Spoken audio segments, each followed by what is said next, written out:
rules of the question game. So each of us, Miss Laura and I, are going to get the same question, and we're each going to have to name as many items as we can in that category. Are you ready? Yay! Let's play! Okay, kids, here's the question. Name as many words that you can with the letter L. Lion, laughing, liar, love, lovable. Is that the same? L. Laura, long,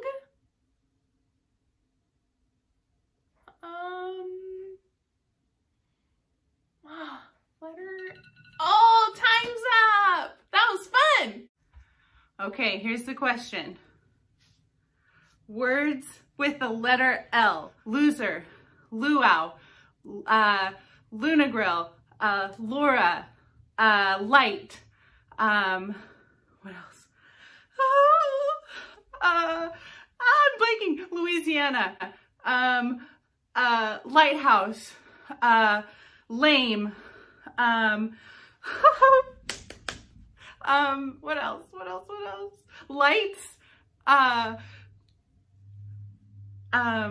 left.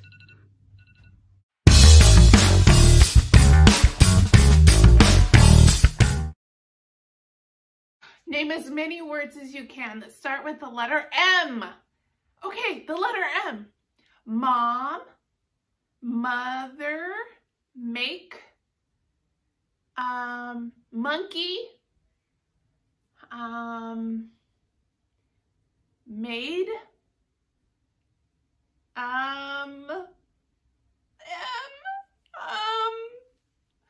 midnight, McDonald's, can you say names? Maddie? Oh, that was fun. Words that start with the letter M. Okay, we have monkey, manna from the Bible. We have move. We have moose. We have make, maid, mask. We have, we have, oh no, I'm blanking. Oh no, we have make, mood, mode, oh dear.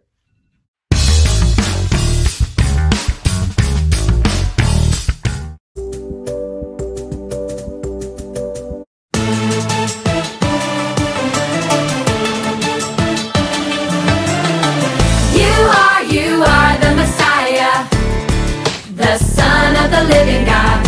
You are the Messiah, the Son of the living God.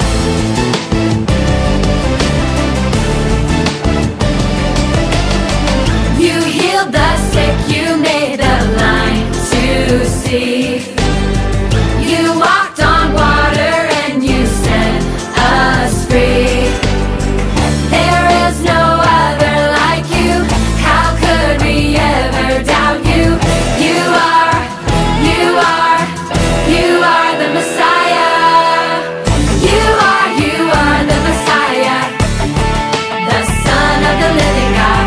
You are the Messiah, the Son of the living God.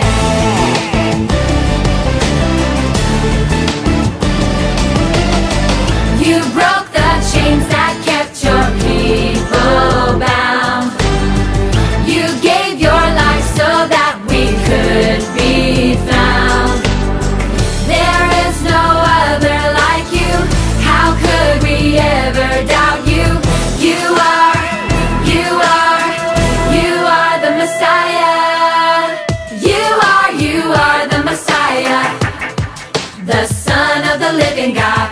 You are the Messiah, the Son of the living God. You are the Messiah, the Son of the living God. You are the Messiah, the Son of the living God.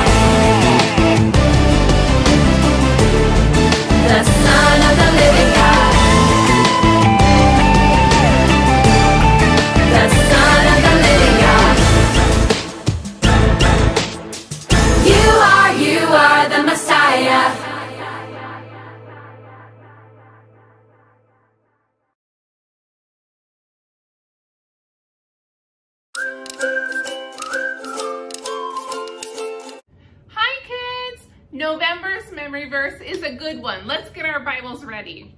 Here we go. Jeremiah 29:11. I know the plans I have in mind for you, declares the Lord. Plans to give you peace, not disaster. Plans to give you a future full of hope. God bless you guys. Good job. I know we all love fruit, and I went to the store the other day to buy some bananas, and I bought some beautiful yellow bananas that were perfect. They were perfectly ripe and ready to eat. And I put them in my fruit basket, which is on top of my counter in the kitchen. And today I went to grab one of those beautiful bananas, and what do you know? Guess what happened to it? It turned brown. Isn't that gross? Look at it. It's even breaking apart right here. Now, some people like bananas like this. I do not. I like them more yellow, no brown, only yellow. But I bring this up because this is a perfect understanding of what happened to the people at the beginning of creation. So our story today is about a man named Noah. And Noah's story is found in Genesis 6. And the world had just been created. There were a few generations from when Adam and Eve were created and put in the Garden of Eden. But so quickly were the people that were populating the earth fell into a life of evilness. And that's why I bring up our banana, because just like this banana went bad so quickly, the people at the beginning of creation, their hearts turned rotten, similar to this banana. Let's talk about our friend Noah. Noah was living in a time where the people around him were very sinful people. And God looked at his creation and he felt so sad that his creation, his people had turned so far away from him. And what's interesting is that there is a section in the Bible that tells us the generations that happened from the beginning of Adam and Eve to Noah. And there's many, many years of generations and of people. So in our story of Noah, we don't just happen to have a group of people that have been so evil. But this is something that has been happening day after day, and it continued to get worse to where we find ourselves in the story of Noah, where God is so sad about his creation. He is so sad that he decides to destroy it. And what's interesting is that the word the way that the Bible describes it is that God is regretful and he doesn't like his creation.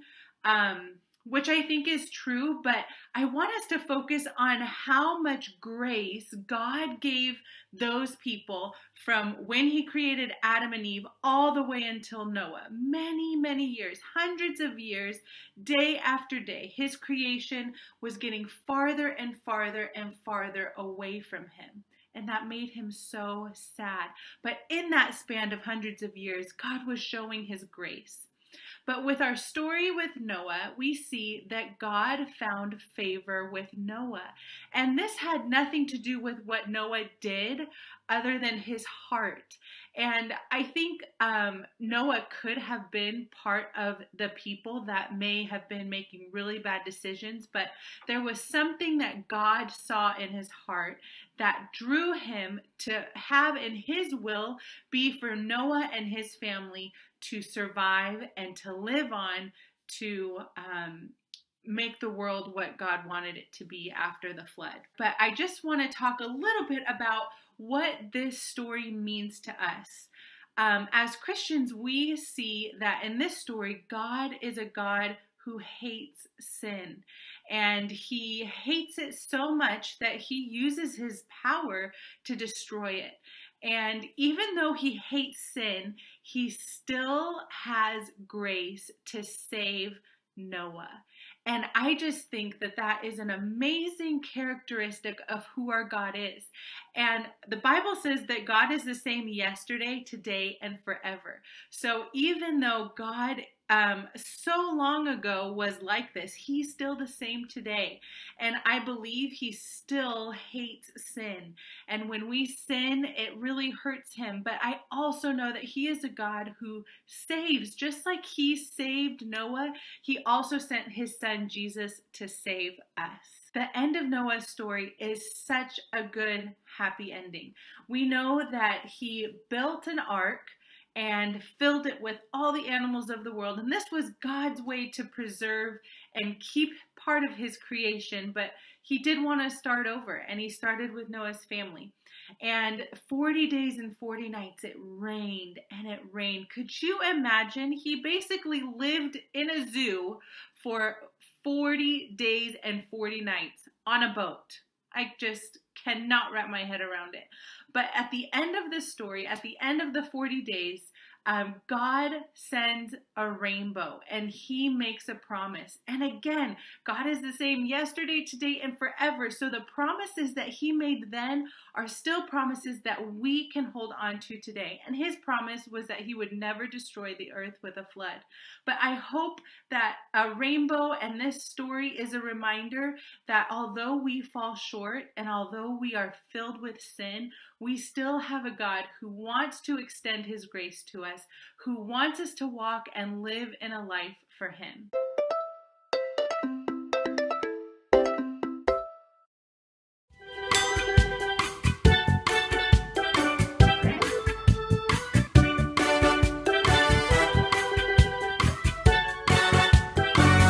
God's love is for you.